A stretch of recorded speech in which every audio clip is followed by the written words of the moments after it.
Hello everyone. आज हम लोग का टॉपिक है इनपुट टैक्स क्रेडिट कि किस तरह से इनपुट टैक्स क्रेडिट वर्क करता है, किस तरह से हमें नेट टैक्स लायबिलिटी फाइंड करनी होती है। उस पर डिस्कशन करेंगे डिफरेंट एग्जांपल से। पहले एक बार इसका बेसिक फिर से समझ लेते हैं। जब हम लोग कोई गुड्स सोल्ड करते हैं तो उस पर जीएसटी चार्ज करते हैं। फॉर द एग्जांपल, आपने 1 लाख रुपीज़ का गुड्स सोल्ड किया और उस पर्टिकुलर प्रोडक्ट पे जीएसटी का रेट था 18%।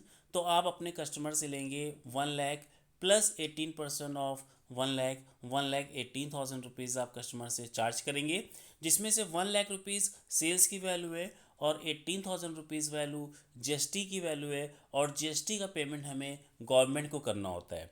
तो ये 18,000 रुपीज़ आपकी टैक्स लायबिलिटी है जो आपने कस्टमर से रिसीव की है, but you have to pay this amount to the government. But जब हम इसका पेमेंट करेंगे तो हमें ये देखना होगा कि जो गुड्स हमने सोल्ड किया था उसको हमने परचेज़ भी किया होगा और उस eight the time of purchase हमने जीएसटी का पेमेंट भी किया होगा। फॉर द एग्जांपल, आपने उस गुड्स को 80,000 में परचेज़ किया था, तो 80,000 का 18% जीएसटी आप ऑलरेडी पे कर चुके हैं। तो अब जो जीएसटी आपको पेमेंट करनी है वो 18,000, और जो जीएसटी आपने at the time of purchase GST पे की होगी उसको लेस करने के बाद, उसको एडजस्ट करने के बाद फर्दर जीएसटी आपको गवर्नमेंट को पे करनी होगी। चलिए इसको डिफरेंट एग्जाम्पल से समझते हैं। Example number 1, value of supply of goods 12,000 और C G S T S G S T का रेट है आपका 6% each. Mean G S T का रेट 12% था और इसको S G S T C G S T 50-50% के रेट से चार्ज होता है। तो 6% S G S T charge होगा, 6% C G S T charge होगा। तो टैक्स पेबल वैल्यू होगी आपकी 12,000 इंटू 6%, 720।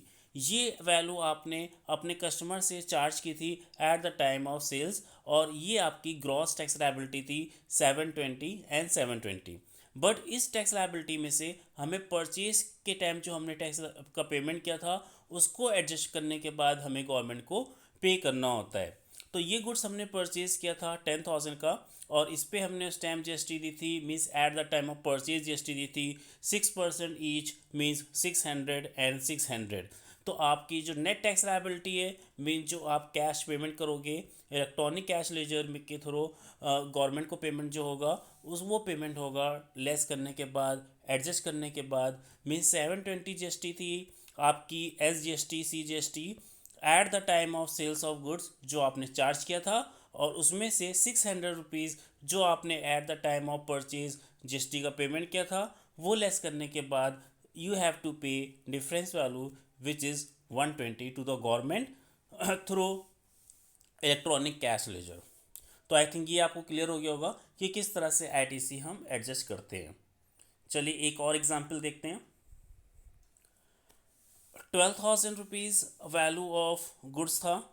12,000 का 6%, 720 and 720 S G S T C G S T ये हम लोग ने at the time of sales customer से चार्ज किया था, और ये हम लोग की बिजनेसमैन की ग्रॉस टैक्स लायबिलिटी होती है जो at the time of sales वो रिसीव करता है, कस्टमर से चार्ज करता है।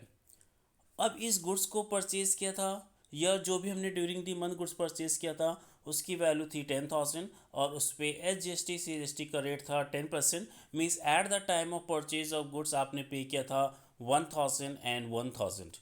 तो आपकी टैक्स लायबिलिटी बन रही 720, और 1,000 आप ऑलरेडी पे कर चुके हो। तो इस मंथ में आपको टैक्स का पेमेंट गवर्नमेंट को नहीं करना होगा, क्योंकि आप ऑलरेडी एक्सेस टैक्स का पेमेंट कर चुके हैं, और जो वैल्यू एक्सेस है 280 ये आपकी नेक्स्ट मंथ कैरी फॉरवर्ड हो जाएगी। मीन्स नेक्स्ट जो टैक्स लायबिलिटी बनेगी तो ये 280 रुपीज़, और जो फर्दर आपने परचेज किया होगा उसकी जीएसटी लेस करने के बाद अगर टैक्स लायबिलिटी बनेगी तो आपको पे करना होगा। तो अगर आपने at the time of purchase जो जीएसटी का पेमेंट किया है वो at the time of sales जो जीएसटी आपने चार्ज किया उससे ज़्यादा है, तो उस मंथ आपको जीएसटी का पेमेंट नहीं करना है, और जो एक्सेस जीएसटी होगी वो कैरी फॉरवर्ड हो जाएगी। ओके, अब हम लोग चलते हैं थर्ड एग्जाम्पल की तरफ। Value of supply goods 50% sold out of goods purchase 6,000। यहाँ पे हम लोग ने 6,000 का गुड्स सोल्ड किया। H G S T C G S T का रेट गिवन है 6% ईच, और बैलेंस 50% स्टॉक में है। तो उस कंडीशन में जो हमने सोल्ड आउट किया है 6,000, तो हमने जीएसटी भी कस्टमर से चार्ज की होगी, 6,000 पे ही चार्ज की होगी। तो जो ग्रॉस टैक्स लायबिलिटी बनेगी वो 6,000 का 6% बनेगी, 360 एंड 360। हमने जो परचेज़ किया था गुड्स उसकी वैल्यू थी 10,000, और eight the time of purchase हम लोग ने CGST HST का पेमेंट किया था। 10,000 का 6% हो जाएगा 600 एंड 600।